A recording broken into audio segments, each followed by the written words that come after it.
Сәлеметсіздер ме? Мен каналыма қош келдіңдер. Каналыма тіркеліп қойыңыздар. Осы каналда мен зейнетақы бойынша сұрақтарға жауап беремін, соған қатысты ақпараттармен бөлісіп отырамын. Болашақта ИП жүргізу бойынша ақпаратпен бөлісетін боламын. Сонымен қатар декретке шығу бойынша да видеоларды жүктеуге тырысамын. Бүгінгі видеода мен сіздердің комментарийларыңызға жауап беремін, яғни әр видеоға қатысты. Бірінші сұрақ: менің еңбек стажым 1970 жылдан басталады. Мен 2018 жылы зейнетке шықтым. Соңғы 3 жылғы орташа жалақым 170 мың теңге болды. Пенсионный фондта 2 миллион теңге бар. Сонда мен қанша зейнетақы алуым тиіс? Алдын ала рахмет.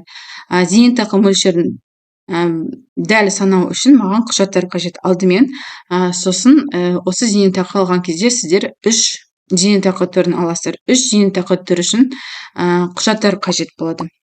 Яғни 98 жылға дейін ол еңбек кітапшасы, диплом, әскери билет қажет болады ер кісілер үшін, және 36 айлық табысының көбейтіндісі қажет болады. Осы сума арқылы біз сіздің ынтымақты зейнетақы мөлшерін шығарамыз. Келесі базалық зейнетақы дегеніміз, сіз зейнетке шыққанға дейінгі өмірлік стажыңыз үшін процентпен есептелінеді. Сол зейнетақы түрі НПФ-те қанша ақша бар, яғни 2 миллион ба, сол 2 миллионды қанша жыл көлемінде аласыздар. Яғни 2023 жылы шыққан болса 28 мың теңгеден алатын болады. Яғни сол 2 миллион біткенге дейін төленеді. Келесі сұрақ: аз болса да шетінен алаяқтар деп жазылған. Видимо, до конца жазбаған екен. Енді бұл кісіге айтатын: біздің зейнетақы қорындағы ақша деген видеоға жазған комментарий болады екен. Енді сіздер зейнетақы аударымдарын жасаған кезде, біріншіден сіздер өздеріңіз үшін еңбек өтілін жинайсыздар. Екіншіден, ол жиналған ақша НПФ-те тұрады. НПФ-те тұрған кезде ол жай тұрмайды да, ол ақша жұмыс жасайды. Яғни инвестициялық табыс алып келеді сіздерге. Мысалы, сізде миллион теңге бар делік, сол миллион бір жылдан кейін 1.200.000, 1.300.000 теңге, 300 мың болуы мүмкін. Сол себепті зейнетақы аударымдарын жасаған өте тиімді. Бұлай жазбауыңызды өтінемін. Келесі сұрақ: саламатсыз ба? Мен 5 баламен 53 жаста шыққанмын, бірақ стажым жоқ. Қазір жасым 60-та. Маған қандай зейнетақы төленеді? Соны білгім келеді, жауапсыз қалдырмаңызшы делінген. Енді сіз көп балалы ана ретінде 2016 жылы зейнетке шықтыңыз, сол 2016 жылы шыққан болсаңыз, сіз тек қана ынтымақты зейнетақы түрін алып жүрсіз. Енді жасы бойынша сіз 60 жасқа шықпайсыз, 61 жаста шығасыз. 61 жасқа келген кезде сіз базалық зейнетақыны аласыз. Базалық зейнетақы енді 0 жылдан 10 жыл аралығында болса минималды базалық зейнетақы тағайындалады, яғни 24.340 теңге. Ал одан да көп стажыңыз болса, әр жыл үшін 2% қосылып отырады. Максималды көрсеткіші 40.567 теңгені құрайды. Сосын НПФ-те жинақталған ақшаңыз болса, сол жинақталған ақшаны сізге бөліп беретін болады. Егер сомасы жеткілікті болса, жеткіліксіз болса, бірден қолыңызға беретін болады. Келесі: маған зейнетақымды есептеп бересіз бе? Еңбек стажы 33 жыл, жинақтау қорында ақша жоқ делінген. Сізге еңбек зейнетақы мөлшерін есептеп беремін. Яғни бұл үшін сіз құжаттарыңызды беруіңіз қажет, сосын консультация жазылуыңыз керек. Сол консультацияда мен сізге толығымен барлығын түсіндіріп беремін. Қандай зейнетақы шығады, көтеруге бола ма, не істеу керек, қандай құжаттарды реттеу керек, соны толығымен түсіндіріп айтатын боламын. Номерімді астында қалдырып кетемін сізге. Келесі: мен 1985 жылы жұмысқа орналастым. 1995 жұмысымды аяқтадым. 1964 жылы 28 қараша айында туылдым. Мен қай жылы зейнетке шығамын, осыны түсіндірші дейді. Енді сіз 85 жылдан 95 жылдар аралығында жұмыс істеген болсаңыз, сізде 10 жыл еңбек өтілі бар. Енді сіз әйел кісі болғандықтан, осы жыл еңбек өтіліне қоса сіздің туған балдарыңыз да еңбек өтілін береді. Яғни аралары 3 жыл болса, онда әр бала 3 жыл береді. Сосын сіз 1964 жылғы болсаңыз, сіз міндетті түрде 61 жасыңызда зейнетке шығасыз.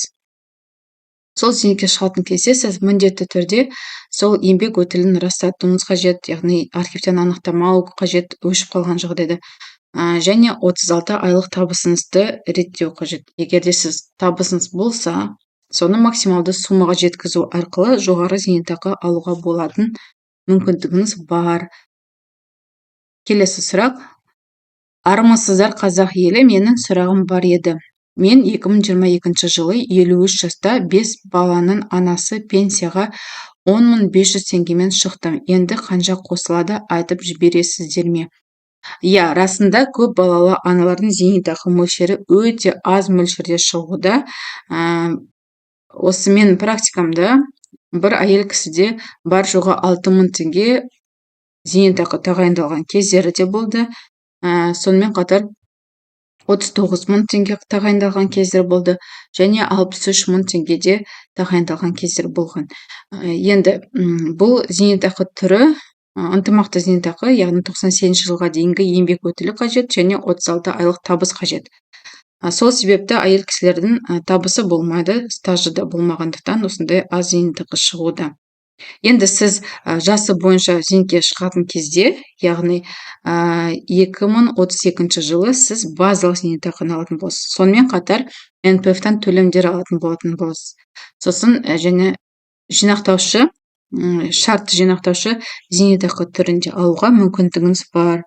Сол себепті енді сіз жұмыс істеген жағдайда міндетті түрде зейнетақы аударымдарын жасай беру қажет. Қалған зейнетақы мөлшерлері жақсы шығу үшін.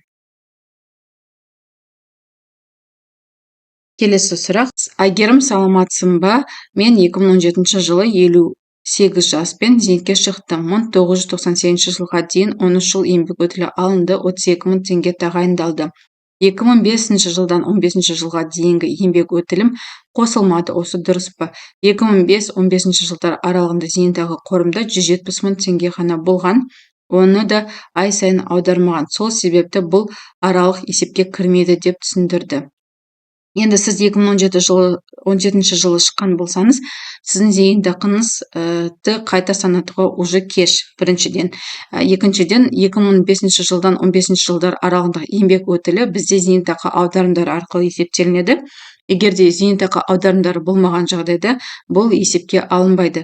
Сосын 170.000 теңгені сізге мүмкін бірден беруді мүмкін. Себебі ол жылдары зейнетақы қорындағы ақшаны бірден алуға рұқсат беретін.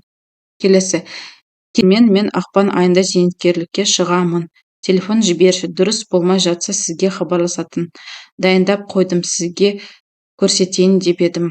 Иә, мен телефон номерімді қалдырып кеттім. Құжаттар бойынша кез келген сұраққа жауап беремін. Сонымен қатар расчет қажет болса, онда менің консультацияма жазылыңыздар.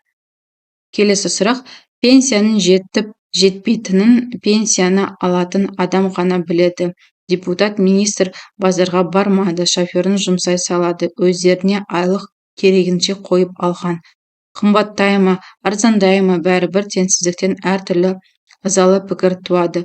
Оны менде жұмысы жоқ, олар да амон қоғайтынына сенімді, халыққа түкіргені бар. Сіздің пікіріңізге мен келісемін, бірақ бұл менің қолымдағы нәрсе емес. Келесі. Бұл графаны кімге, неге сүйеніп жасады?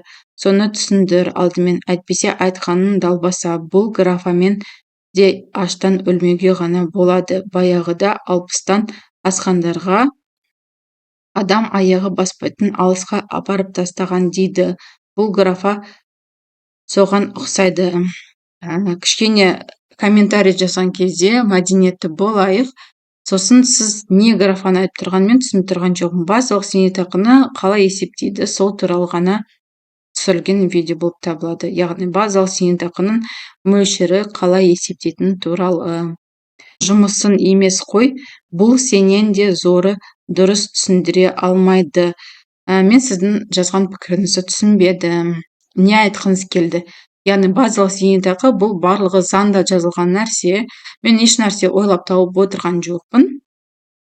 Тек біздің заңды түсінбейтін, хабары жоқ кісілерге арналған ақпарат. Сіз егерде түсінбесеңіз, қарамай қойыңыз. Бәрі түсінікті, 3-4 мың өте аз екен қосатыны. 2013 жылдан 15 жылға дейін 3 балаға қорғаушы болдым.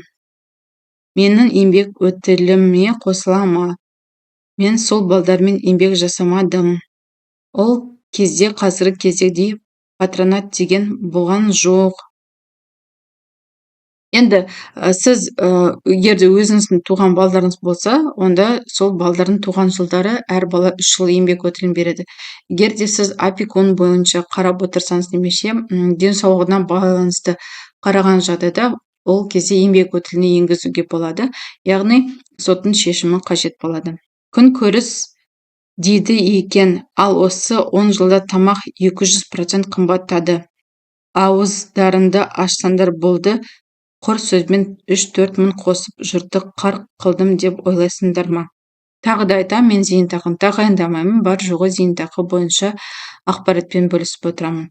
Егер 25 жыл болса, еңбек мөлшері ол кісі қанша алады? 25 жылдық еңбек өтілі ол жақсы еңбек өтілі болып есептеледі. Бірақ құр еңбек өтілі сіздерге өте аз зейнетақы береді. Сол себепті 36 айлық табысты да реттеу қажет.